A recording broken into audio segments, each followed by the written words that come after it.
আসসালামু আলাইকুম। আজকে আমি আপনাদের মাঝে নিয়ে আসলাম একটি দুর্দান্ত সাসপেন্সফুল হরর তুর্কি মুভি। মুভিটির নাম হচ্ছে সিচ্চিন 4। মুভিটি রিলিজ হয়েছে 1 সেপ্টেম্বর 2017-তে, যেখানে আমরা দেখতে পাই ইলমাজ পরিবারকে। তারা আর্থিক সমস্যার কারণে তাদের পুরনো বাড়ি সাদেতের বাড়িতে আসে এবং সাদেতের বাড়িতে ভিন্ন জগতের এমন কিছু প্রাণীর অস্তিত্ব আছে যারা চান না যে সাদেত ছাড়া সেখানে অন্য কেউ বাস করুক, এবং তাদের সাথে ঘটতে থাকে একের পর এক বিভিন্ন ভীতিকর কাহিনী। তো চলুন শুরু করা যাক। শুরুতে আমরা দেখতে পাই হিলালকে, যে ডায়েরিতে লিখছে। সেখানে সে লিখছিল যে 3 দিন হলো আমরা দাদিমার বাড়িতে এসেছি। আমার মা আমাকে বলেছে দাদিমার বাড়িটা অনেক বড়, তাই আমরা সেখানে এসেছি। কিন্তু আমি মাকে বাবার সাথে কথা বলতে শুনেছি যে বাবার বিজনেস এখন লস হয়েছে, তাই আমরা এখানে এসেছি। দাদি আমাদের এখন আর চিনতেই পারছেন না, এবং দাদা যখন সুস্থ ছিলেন তখনকার দাদার কথা খুবই কমই মনে আছে আমার। আর দাদি আমাকে তখন একটি পুতুল দিয়ে বলেছিল যে তোমার দাদার পক্ষ থেকে। এরপর আমার দাদা মারা যাওয়ার পর আমরা আর এখানে আসিনি। তার কারণ হয়তো বাবা চায়নি আমরা দাদিকে এই অবস্থায় দেখি। আসলে আমার ভাই ওমের ভয় পাবে তাতে, কারণ গত 2 বছর ধরে আমার ভাই ঠিকমতো কথা বলতেও পারছে না। তার কারণটাও আমাদেরকে ফ্ল্যাশব্যাকে দেখানো হয় যে কিছু বাচ্চারা একটি বিড়ালের বাচ্চাকে বস্তায় ভরে তাকে আছড়ে মেরে ফেলে, যেটা দেখে তার এই অবস্থা হয়ে যায়। ওমের তাকে বলে যে সে এই বাড়িতে তার দাদার কবর দেখে ভয় পায়, আজকেও ভয় পেয়েছে, এবং হিলাল ওখানে লেখে যে সেও তার দাদার কবর দেখে সে ভয় পায়। সিন চেঞ্জ হয়, আমরা দেখি যে হিলালের মা ফেইজাকে, যে তার বোনকে বলছে যে 3 দিন হয়ে গেছে আমরা এখানে মুভ করেছি, কিন্তু এখনও আমি সব কিছু গুছিয়ে উঠতে পারছি না। অন্যদিকে আমরা দেখি হিলালের বাবা হালিলকে, যে কিনা তার কর্মচারীকে গত 2 মাস ধরে বেতন দিতে পারছে না। তাই সে তার একটি বন্ধুর কাছে গিয়েছে কিছু লোনের জন্য, কিন্তু সেখান থেকে সে হতাশ হয়ে ফিরে আসে। এদিকে আমরা দেখি যে হিলালরা খেতে বসেছে। সেখানে খাবার নিয়ে আসে মিসেস রাহিমে। তাকে দেখে ওমের শুধু খাবার নাড়াচাড়া করে ও তার দিকে তাকিয়ে থাকে। এটা দেখে ফেইজা তাকে বলে খেতে। সে চামচ দিয়ে প্লেটের ওপর বাড়ি দিতে থাকে, যা দেখে ফেইজা তাকে এটা করতে মানা করলে ওমের রেগে সেখান থেকে চলে যায়। তখন হিলাল তার কাছে যায় এবং কিছুক্ষণ পরে এসে বলে সে রাহিমের হাতে খাবার খেতে চাচ্ছে না। এরপর রাতে হিলাল ওমেরের সাথে কথা বলে। ওমের মুখে একটি কভার দিয়ে বসেছিল। হিলাল তাকে জিজ্ঞেস করে এই বাড়িকে কেন তুমি ভালোবাসো না। ওমের বলে মেঝেতে শুয়ে থাকা মহিলাটি আমাদেরকে দেখছে, সে দাদাকে ডেকে এনেছে। তখন হিলাল বলে কে দাদি? ওমের বলে যে দাদিমা, মহিলা ডার্কনেস, বড় বড় বাচ্চারা। হিলাল বলে যে তুমি দাদিমার কাছে থাকা ওই মহিলাটিকে ভয় পাও। ওমের বলে যে দাদাকে সে আনছে এবং আমাদেরকে দেখছে কবরস্থান। আসলে সে ক্লিয়ারভাবে কথা বলতে পারতো না, তাই ভেঙে ভেঙে শব্দগুলো বলায় হিলাল সেটা গুরুত্ব না দিয়ে বলে যে তাদের ভয় পাওয়ার কিছুই নেই, তারা এখন বয়স্ক, ঘুমিয়ে পড়ো। এরপর দেখি হালিলকে, সে তার মায়ের রুমে এসে তার আলমারি চেক করে। সেখানে কিছু না পেয়ে রাহিমেকে জিজ্ঞেস করে যে আমার মা অবশ্যই কিছু সেভিংস করেছে, তুমি কি জানো সেগুলো কোথায়? তখন রাহিমে বলে যে না, আমি টাকা পয়সার কথা তাকে কখনো উল্লেখ করতে শুনিনি। এরপর হালিল সেখান থেকে চলে গেলে রাহিমে সাদিতের কাছে এসে বলে যে তোমার ছেলে টাকা চাইছে, যেটা তুমি তাকে দিয়েছো, বুঝলে? সিন চেঞ্জ হয়, দেখি যে ওমের ঘুমিয়ে আছে। হঠাৎ তখন কিছু ফিসফিস আওয়াজ শুনে সে ঘুম থেকে উঠে বসে। দেখা যায় যে তার পিছনে একটি ভয়ঙ্কর অবয়ব। সে ফিসফিস করে কিছু বলছে, আর ওমের বিছানা থেকে উঠে সোজা তার দাদির রুমে যায় এবং সেখানে গিয়ে দেখে যে রাহিমে তার দাদির চোখ খুলে ধরে আছে এবং মন্ত্রের মতন কিছু বলে চলছে। আর তাদের সামনে ওমেরের দাদা, তার পেটের মধ্যে একটি ব্লাডের পাইপ লাগানো এবং ব্লাডের ব্যাগটি সে হাতে ধরে হাঁটছে। তখনই হঠাৎ রাহিমে সাদেতের মাথা ঘুরিয়ে ওমেরের দিকে দেখিয়ে বলে এইখানে সেও এসেছে বলে তার হুইল চেয়ারটি ধরে তাকে ওমেরের সামনে নিয়ে আসে এবং ওমের চিৎকার করে ওঠে। দেখা যায় যে এতক্ষণ সে স্বপ্ন দেখছিল। তখন হিলাল উঠে এবং বলে কি হয়েছে, খারাপ স্বপ্ন দেখেছো? মাকে ডাকবো? কিন্তু ওমের মাকে ডাকতে মানা করে। এরপর হিলাল তাকে নিয়ে তার পাশে শুয়ে পড়ে। অন্যদিকে হালিল ঘুমিয়ে হঠাৎ তার ফোন বেজে ওঠে। সে কলটি রিসিভ করে বলে মধ্যরাতে কি হয়েছে? তখন ওপাশ থেকে কেউ বলে যে আমি দরজার সামনে, দরজাটা একটু খোলো। দরজাটা সে খুললে দেখা যায় যে তার সেই বন্ধুটি, যার কাছে সে লোনের টাকার জন্য গিয়েছিল, সে টাকা নিয়ে এসেছে এবং তাকে দিয়ে বলছে যে এটা আমাকে পরে তুমি যখন সচ্ছল হবে তখন ফিরিয়ে দিও। এরপর সে চলে গেলে হালিল ব্যাগটি খুলে দেখে সেখানে অনেক টাকা। হঠাৎ সে বাইরে থেকে একটি আওয়াজ শুনতে পায় এবং সে উঠে জানলার কাছে গিয়ে দেখে যে ওমের তার দাদার কবরের কাছে এবং সে কবরে ঝাঁপ দিয়ে পড়ে এবং চিৎকার করে। এটা দেখে হালিল ও চিৎকার করে দৌড়ে সেখান থেকে বের হয়ে যায় এবং কবরের সামনে গিয়ে মাটি খুঁড়তে থাকে ওমেরকে বাঁচানোর জন্য। হঠাৎ সেখানে একটি ভয়ঙ্কর অভাব চলে আসে এবং হালিলের ওপর ঝাঁপিয়ে পড়ে, এমনকি হালিলের হাতের ওপর সে কামড় দেয়। এরপর হালিল ভয় পেয়ে উঠে বসে ও তার হাত পরিষ্কার করতে থাকে। এরপর সে হাত চেক করে দেখে যে তার হাতে দাগ এবং সে ওয়াশরুমে গিয়ে হাত ধুতে থাকে। হঠাৎ সেখানে দেখে যে তার মাকে অর্ধনগ্ন অবস্থায়। সে বাথটবে বসে তার চুল নিজে কাটছে এবং তার সারা পিঠে পুড়ে যাওয়ার ক্ষত। হালিল তখন বলে যে মা। সেই শব্দটি শুনে সে হালিলের দিকে তার পোড়া ক্ষত ভয়ঙ্কর চেহারা নিয়ে তাকায় এবং সে ভয়ঙ্কর আওয়াজে বলে যে বাড়িতে কোনো টাকা পয়সা নেই, আমি সব তাকে দিয়ে দিয়েছি। এটা দেখে সে চিৎকার করে উঠে বসে। আসলে সে স্বপ্নের মধ্যে আবারও স্বপ্ন দেখছিল এতক্ষণ ধরে এবং সে তার হাত চেক করে দেখে যে তার হাতে দাগ পড়ে গেছে। তখন সে বাইরে এসে কান্না করতে থাকে। অন্যদিকে ওমের একটি স্ক্রুড্রাইভার দিয়ে ইলেকট্রিক সকেট খুলে তার ভেতরে হাত দেয় কিছু একটা বের করার জন্য। তখন হিলালের ঘুম ভেঙে যায়। সে দেখে যে ওমের হঠাৎ করে কারেন্টের শক খেয়েছে এবং সে দৌড়ে এসে ওমরকে ধরে। ততক্ষণে ওমের শক খেয়ে নিচে পড়ে যায়। এটা দেখে হিলাল চিৎকার করে। এরপর সেখানে ফেজা ও হালিল চলে আসে। এরপর দেখা যায় যে সেখানে রাহিমেও আসে। রাহিমে এসে জিজ্ঞেস করে যে কি হয়েছে। ফেজা বলে যে কিছু না, তুমি এখানে, তোমার কিছু করার নেই, তুমি যাও। কিন্তু কথা বলে সে নিচের দিকে তাকিয়ে দেখে যে ফ্লোরে কিছু কাগজের টুকরো পড়ে আছে। তখন ফেজা জিজ্ঞেস করে এগুলো কি। তখন রাহিমে বলে যে এগুলো কি আমি জানি, আমি আপনাকে পরে বলবো। সিন চেঞ্জ হয়। আমরা দেখি যে ফেজা গোসল করছে বাথটবে এবং এদিকে রাহিমে কিছু দাঁত এনে ব্লেন্ডারে ব্লেন্ড করছে, যেটা দেখে ওমের ভয় পেয়ে যায় এবং ফেজা চিৎকার করে ওঠে ওমের বলে। হঠাৎ করে তার চোখ খুলে যায় এবং দেখে যে তার সামনে ওমের ভয়ঙ্কর চেহারা নিয়ে সেই ব্লেন্ডারটি হাতে নিয়ে দাঁড়িয়ে আছে এবং বলছে যে আমি বলেছি যে আমি তার হাতের রান্না খাবো না বলে সেই ব্লেন্ডারের পানিগুলো সেই বাথটবে ঢেলে দেয় এবং ফেজা আবারও চিৎকার করে উঠে পরে দেখে যে সেখানে কিছুই নেই, এটা তার একটি ভ্রম ছিল। অন্যদিকে আমাদেরকে দেখানো হয় এই গল্পের প্রধান চরিত্র সে রোহানকে, যে এই গল্পের প্রধান চরিত্র ছিল। সে লোহা দিয়ে কিছু একটা তৈরি করছে। হঠাৎ করে তার কিছু একটা মনে হয় এবং সে তার শার্টটি হাতে নিয়ে বের হয়ে যায় সেখান থেকে। আর এদিকে হালিল সে তার ছেলেকে ওমেরকে সাথে করে নিয়ে সেখানেই একটি কাজে আসে এবং ওমেরকে গাড়িতে বসিয়ে হালিল সেখান থেকে বের হয়ে কোথাও একটা যায়।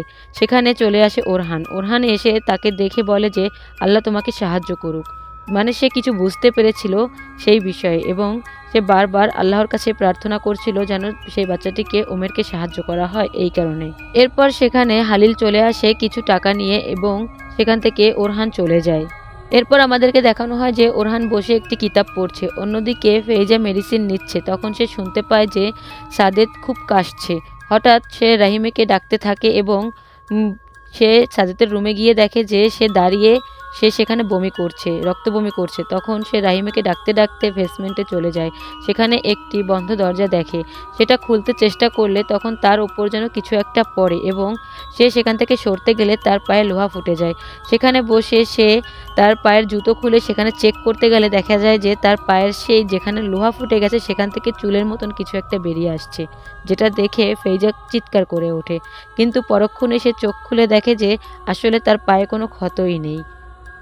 এরপর সেখানে রাহিমে চলে আসে। তাকে দেখে ফেইজা বলে যে তুমি কোথায় ছিলে, আমি তোমাকে এত ডাকলাম, তোমাকে তো আমি আমার শাশুড়ির রুমে দেখতে পাইনি।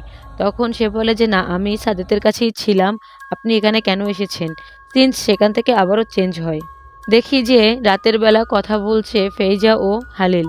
সে তাদেরকে বলছে যে সে বাড়িটি বিক্রি করার সিদ্ধান্ত নিয়েছে, যেহেতু সে টাকার ব্যবস্থা করতে পারছে না, যেটুকু টাকা ব্যবস্থা হয়েছে তাতে তার হবে না, তাই সে বাড়িটি বিক্রি করবে। কিন্তু তার বাবার কবরের জন্য সে বিক্রি করতে পারছে না, যাই হোক সে কিছু একটা ব্যবস্থা করবে। এই কথা শুনে তখন ফেজা তাকে বলে যে বেসমেন্টে একটি বন্ধ রুম আছে, সেই রুমের ভিতর কি আছে। তখন সে বলে যে কোথায়, তা তো আমি জানি না। এরপর দেখা যায় যে হালিল সে তার মায়ের রুমে আসে এবং সে তার মাকে জিজ্ঞেস করে যে বেসমেন্টে একটি দরজা বন্ধ আছে, সেই রুমের ভিতর কি আছে। তখন রাহিমে তাকে বলে যে ওটা তুমি টাচ করো না। তখন হালিল জিজ্ঞেস করে যে কেন, সেখানে কি আছে। সে বলে যে তোমার বাবার স্মৃতি আছে, যেটা তোমার আম্মুই ওই দরজাটি লক করে রেখেছে। তোমার বাবা শেষ কিছুদিন ওখানেই খুব সময় কাটাতো।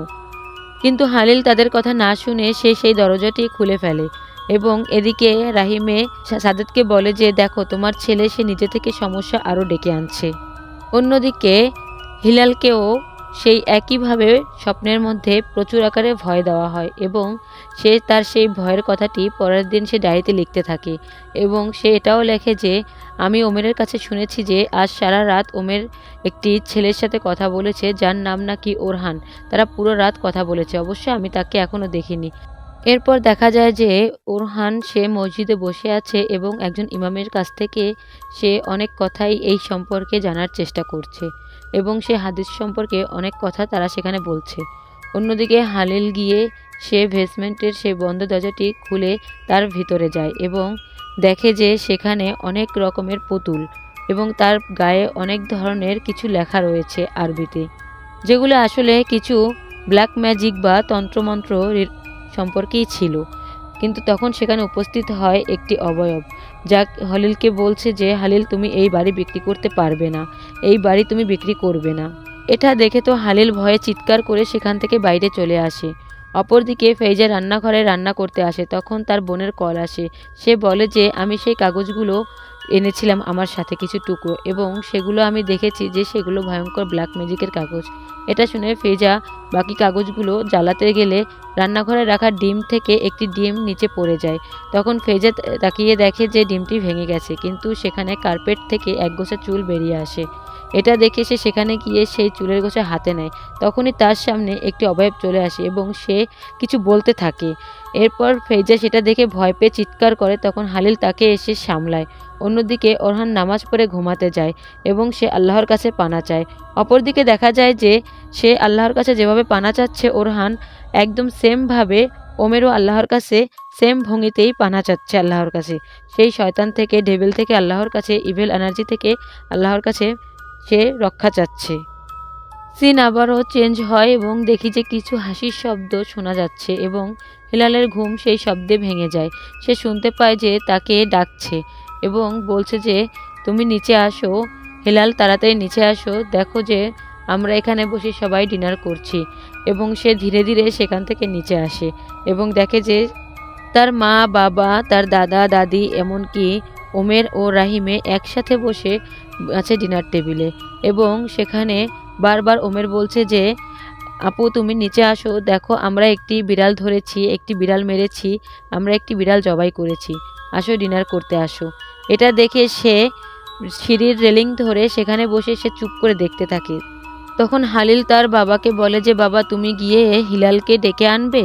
তখন সেখান থেকে হিলালের দাদা মানে হালিলের বাবা সেখান থেকে উঠে গিয়ে হালিলের কাছে দাঁড়ায় এবং দেখা যায় যে তার পায়ের নিচ থেকে সেখানে হঠাৎ করে ওমের চলে আসে এবং ভয়ঙ্কর একটি আওয়াজ করে, ভয়ঙ্কর একটি আকৃতি নিয়ে চেহারার, যেটা দেখে সে ভয়ে চিৎকার করে ওঠে এবং তার ঘুম ভেঙে যায়। আসলে এটা হিলালের আরও একটি স্বপ্ন ছিল। সিন চেঞ্জ হয়, দেখি যে হালিল গাড়ি বিক্রির জন্য বের হয় এবং সে রাহিমেকে দেখতে পায় বাইরে। দেখে সে রাহিমেকে ডাক দেয়, কিন্তু রাহিমে তার কথা না শুনে সোজা পথ চলতে থাকে। তখন সে ফেইজাকে কল করে বলে যে রাহিমে বাড়ি থেকে কখন বের হলো। ফেইজা বলে যে সে তো বেরই হয়নি। তখন হিলাল তার কলটি কেটে দিয়ে রাহিমের পিছন নেয় এবং তার বাড়ি পৌঁছে যায়। এরপর তাকে অনেক ডাকাডাকি করার পরে অবশেষে রাহিমে দরজা খোলে এবং রাহিমে ওকে ঘরের ভিতর নিয়ে যায়। এখানেই মুভির জটটি খোলা শুরু হয় এবং এই কাহিনীগুলো কেন হচ্ছে তাদের সাথে সেটা আমরা এখানেই জানতে পারবো। এরপর রাহিমে বলতে থাকে যে হালিলের মা সাদেত মন্ত্রের প্রতি প্রচুর আগ্রহী ছিল, এই জন্য সে রাহিমের কাছে বারবার আসতো মন্ত্র শিখতে। আর রাহিমে একজন মানসিক উপদেষ্টা ছিল। যখন হালিলের বাবার অসুস্থ ছিলেন তখন সাদেত তাকে ডেকে পাঠায় এবং বলে যে তার বাবার জন্য ডাক্তারের আর কিছুই করার নেই। তাই সাদেত রাহিমের কাছে সাহায্য চায়। এরপর তারা কয়েক সপ্তাহ কাজ করে এবং তাকে সুস্থ করে এবং দেখে যে সে ধীরে ধীরে ভালোও হয়। কিন্তু তার মা সাদেত বলে যে রাহিমেকে যে সে ভালো হচ্ছে, কিন্তু সে একটু অদ্ভুত ধরনের অভিনয়ও করছে। কিন্তু সাদেত আসলে হালিলের বাবার মানসিক পরিবর্তনের দিকে একটুও খেয়াল করে না। এক সময় দেখা যায় যে হালিলের বাবা ধীরে ধীরে সে নিজের থেকেই সব কিছু থেকে নিজেকে আলাদা রাখত এবং ঘন্টার পর ঘন্টা বেসমেন্টের সেই বন্ধ রুমে থাকতে শুরু করে এবং সেখানে থেকে সে বের হওয়া বন্ধ করে দেয় এবং সে কিছু সেখানে পুতুলও আনে, বেসমেন্টে জড়ো করে এবং তাদের সাথে সে কথা বলতে থাকে এবং তাদের উপর কিছু লিখতেও থাকে, যেগুলো আমরা হালিল যখন সেই বন্ধ রুমের দরজাটি খুলেছিল যে পুতুলগুলো দেখেছিলাম যাদের গায়ে অনেক কিছু লেখা ছিল সেইগুলোর কথা বলে। এটা দেখে যে সাদেত ভাবে যে তার স্বামী হয়তো পাগল হয়ে গেছে এবং এক রাতে সে বেসমেন্টে লুকিয়ে পড়ে এবং চেক করে যে আসলে কি ঘটে সেখানে, এবং সে কিছু অদ্ভুত কণ্ঠস্বর শুনতে পায়। সেখানে গিয়ে সে দেখে যে সেখানে একটি মেয়ে জিন, যার সাথে হালিলের বাবা সবসময় কথা বলে। পরে জানা যায় যে হালিলের বাবা সেই জিনকে বিয়ে করেছে এবং তাদের একটি বাচ্চাও আছে। আর হালিলের বাবার কথা অনুযায়ী এটা বোঝা যায় যে তাকে জোর করে বিয়ে করতে বাধ্য করা হয়েছিল অন্য দুনিয়ার সেই অমানবিকটাকে, মানে সেই জিনটাকে। তাও তারা সে যে রিচুয়াল করে হালিলের বাবাকে সুস্থ করার জন্য, ঠিক সেই সময় এই ঘটনাটি ঘটে। এটা শুনে সাদেতের মেজাজটি আরও খারাপ হয়ে যায়, সে কন্ট্রোল হারিয়ে ফেলে এবং সে রাহিমকে বলে যে তাকে আবারও সাহায্য করার জন্য হালিলের বাবাকে বাঁচাতে। এরপর তারা হালিলের বাবাকে ঘুমের ঔষধ খাইয়ে তাকে বেহুশ করে তাকে নিয়ে কিছু রিচুয়াল করে তাকে শুদ্ধ করতে, এবং সেই রিচুয়ালে সেই জিন ও তার বাচ্চাকে পুড়িয়ে দেওয়া হয়। সাথে হালিলের বাবাও সেখানে মারা যায়। রাহিমে কান্না করতে করতে বলে যে তোমার বাবা মারা গেছে আমাদের কারণে। আর সেই দিনের পর থেকে সাদেত পুরো পজেসড হয়ে আছে এবং হালিলের বাবার সেই জিন বউ প্রতি রাতে আসে এবং বলে যে তুমি আমার স্বামীকে মেরেছো, আমার সন্তানকে পুড়িয়েছো, আমি তোমাকে ছাড়বো না, তুমি যতদিন বেঁচে থাকবে ততদিন তুমি আমার হয়ে থাকবে, তোমাকে আমি কষ্ট দিবই। কিন্তু এখন এখানে হালিলের মা সাদেত খারাপ কোনো উদ্দেশ্য নিয়ে এটা করেনি। এরপর দেখা যায় যে সাদেত ও রাহিমের জীবন দুর্বিষহ করে তুলেছে তার সেই জিন, এবং সে তার হাত বের করে দেখায় যে সেখানে তার হাতেও দেখা যায় একই ক্ষত, যে ক্ষত হালিলের হাতেও করা হয়েছিল। এবং সে এটাও বলে যে আমি কোনো নার্স নই, আমি শুধু সেখানে বন্দি হয়ে আছি, তারা আমাকে সেখানে বন্দি করে রেখেছে শুধু আমাদেরকে কষ্ট দেওয়ার জন্য। এবং তারা হালিলের বাবার কবর সেই বাগানেই দিয়েছে এবং প্রতি রাতে সাদেতকে মনে করানোর জন্য যে সে কি করেছে হালিলের বাবাকে কবর থেকে নিয়ে আসে। তারা চায় না যে হালিলরা সেই বাড়িতে থাকুক এবং তারা সাদেতকেও ছাড়বে না তার মৃত্যু পর্যন্ত। এরপর হালিল সে তার বাড়িতে চলে আসে এবং সে তার মায়ের রুমে গিয়ে বলে যে তুমি এটা কেন করলে মা। অন্যদিকে রাহিমেকে সেই জিন এসে খুব মারে এবং বলে যে তুমি কেন সেগুলো বললে। সে মারতে মারতে তাকে মেরেই ফেলে। এদিকে হালিল ফাইজাকে বলে যে আমরা এই বাড়ি থেকে চলে যাব। ফাইজা বলে যে রাহিমে এখনও আসেনি। এটা শুনে হালিল বলে যে সে আর কোনোদিন আসবে না। সিন চেঞ্জ হয়, দেখি যে হালিল তার মায়ের ঘরে বসে আছে। হঠাৎ কিছু একটা ভেবে সে উঠে গিয়ে ওমেরের কাছে যায় এবং ওমেরকে ডাকে। ওমেরকে ডাকার সাথে সাথে ওমেরের চোখ খুলে যায়। অন্যদিকে দেখা যায় যে সেই সাথে ওরহানেরও একটি ঝাটকা লাগে এবং তারও চোখ খুলে যায়। সে কিছু একটা বুঝতে পারে এবং সে সাথে সাথে সে তার ঘর থেকে বেরিয়ে পড়ে। এদিকে হালিল একে একে হিলালকে এবং ফেইজাকে ডেকে নিয়ে বেসমেন্টে যায় এবং তাদেরকে বেঁধে ফেলে। এদিকে দেখা যায় যে সেখানে অলরেডি ওরহান চলে এসেছে এবং তাদেরকে খুঁজছে। আর হিলাল খুব কাঁদছে এবং তাদেরকে ছেড়ে দেওয়ার জন্য রিকোয়েস্ট করছে তার বাবার কাছে হালিল, এবং সে বলে যে আমি চেয়েছিলাম যে মাকে বাড়ি থেকে বের করে দিব, কিন্তু তারা নিষেধ করেছে, তারা মাকে ছাড়বে না আর আমাদেরকেও এখানে থাকতে দিবে না, তাই আমরা এখান থেকে চলে যাব মাকে ছাড়াই। এরপর অন্যদিকে হালিল দেখতে পায় যখন এই কথাগুলো তাদেরকে বলছিল তখন তাদের পেছনে সেই অবয়বটিকে দেখতে পায়। এরপর হালিল তাদেরকে কিছু না বলে সেখানে গিয়ে সেই গ্যাস পাইপটিকে লিক করে দেয় এবং চুপ করে এসে ওমেরের পাশে বসে পড়ে। অন্যদিকে ওরহানও সেখানে চলে আসে এবং তাদের ঘরের মেন দরজা ভেঙে ঘরে ঢুকে পড়ে এবং বলে যে আমি জানি তোমরা এখানেই আছো, তোমরা আমার সামনে আসো, কেন তোমরা এই ছেলেটির কাছে কি চাও, সেই বাচ্চা ছেলেটির কাছে তোমরা কি চাও, আমার সামনে আসো, আমি জানি যে তোমরা এখানেই আছো। এভাবে সে বলতে থাকে। এরপর আস্তে আস্তে সে এক বেসমেন্টের দিকে যায় এবং সে আওয়াজটি শুনতে পায় যে সেখানে কিছু কান্নাকাটি এবং কথাবার্তার আওয়াজ আসতেছে। সেটা শুনে সে বেসমেন্টে সেই ঘরের সামনে গিয়ে দাঁড়িয়ে পড়ে এবং বলে যে তোমরা আমার চোখকে ধোঁকা দিতে পারো কিন্তু আমার মনকে নয়।